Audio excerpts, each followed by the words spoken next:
So far we got the overview about the data structures of pandas, which are nothing but series and data frames, and also we have gone through details related to series. Now let's go through the details of creating data frames using collections. Also, we will be seeing several operations on top of data frames as part of subsequent topics. Pandas data frame is a two-dimensional array capable of holding attributes of any data type. It also have labels for each and every attribute. It is similar to multi-column Excel spreadsheet or a database table. We can create data frame using list of tuples or list of digits.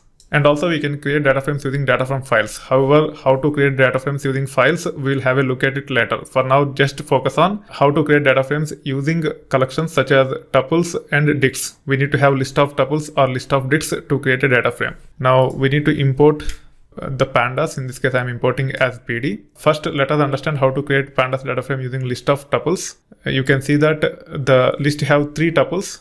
The first one have two attributes, second one have three attributes, and third one have two attributes. Even with this structure, we should be able to create the data frame. However, as the final data frame need to have three attributes, because this one have three attributes, we need to specify three columns while creating the data frame. Even without columns, we should be able to create the data frame. First, let us create the data frame without the columns, and then we'll specify the meaningful column names by using columns. First, let us create this list of tuples. So sales_ld is the type of list of tuples. Using that, let's create the data frame by saying sales_df equal to pd.dataframe sales_ld.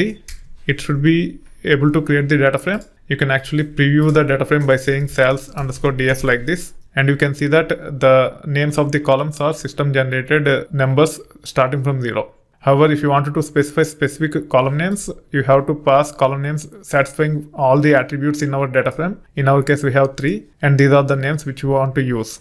So I should be able to create the data frame with these column names using columns keyword argument. Now I should be able to run this, and we should be able to see the attribute names as ID, sal, and com for commission. Now you can access individual columns by saying data frame of column name, which is nothing but ID in this case. It will return a series type object. If you want to access multiple columns and if you want to return a data frame, you just have to enclose this in double square brackets like this. And then you can actually specify what all column names you want to use. So in this case, let's say I want to get ID as well as sal. I can pass ID and sal like this. It will return a data frame for us. This is how you should be able to access elements from the data frame. We'll also touch base these things as part of the projection at a later point in time. For now, I have just demonstrated how to perform basic operations once the data frame is created. As we have understood how to create data frame using list of tuples, now let's look into creating data frame using list of digits. In this case, sales_ld is of type list of digits. Each element in the sales_ld is of type dict with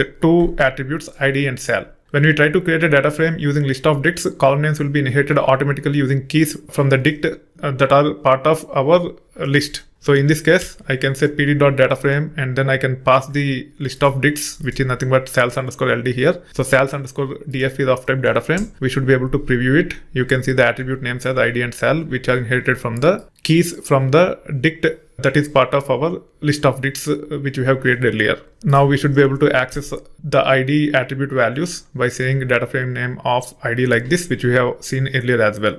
Now let's create the data frame using the list of digits which contain different type of elements in each case. So in this case, if you look at this, there are 3 elements in this dict. The first element have only 2 elements in it.